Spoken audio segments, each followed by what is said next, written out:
Assalamualaikum warahmatullahi wabarakatuh. Perkenalkan, nama saya Rizky Aulia dari semester 4 non-reguler.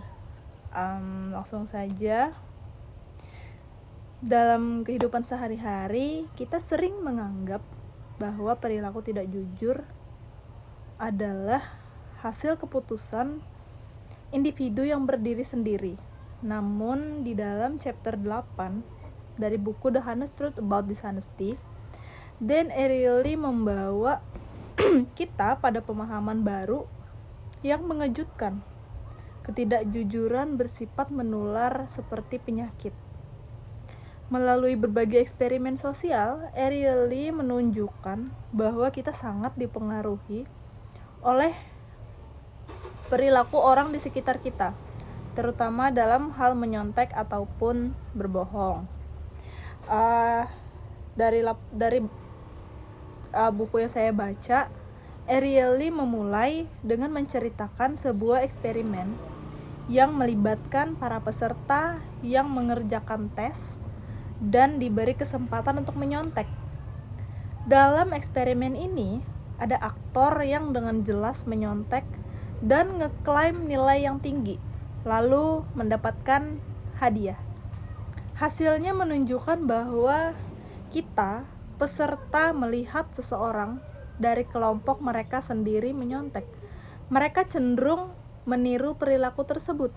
Ini menunjukkan bahwa ketidakjujuran bisa menular dari satu orang ke orang yang lain, terutama jika pelaku dianggap sebagai bagian dari kelompok yang sama.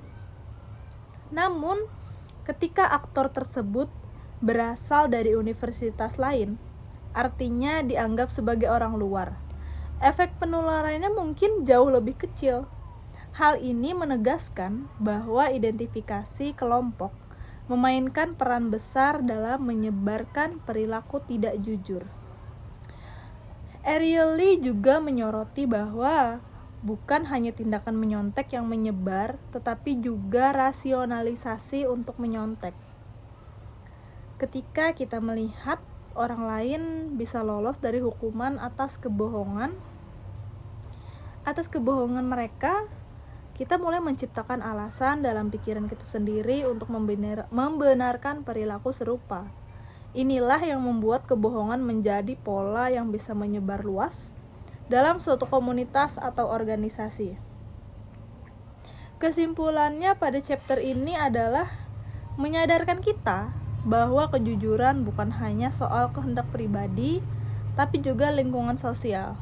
Kita harus berhati-hati dalam memilih lingkungan dan kelompok, karena perilaku buruk bisa menyebar seperti virus. Untuk menciptakan budaya jujur, kita perlu memastikan bahwa tindakan tidak jujur tidak ditoleransi, bahkan dalam skala kecil pun. Dan Ariely mengingatkan kita bahwa pencegahan penularan kebohongan harus dimulai dari satu individu yang berani jujur di tengah lingkungan yang menormalisasi ketidakjujuran. Mungkin cukup sekian atas laporan baca saya di chapter 8 ini. Atas kurang dan salahnya saya mohon maaf. Sekian dari saya. Wassalamualaikum warahmatullahi wabarakatuh.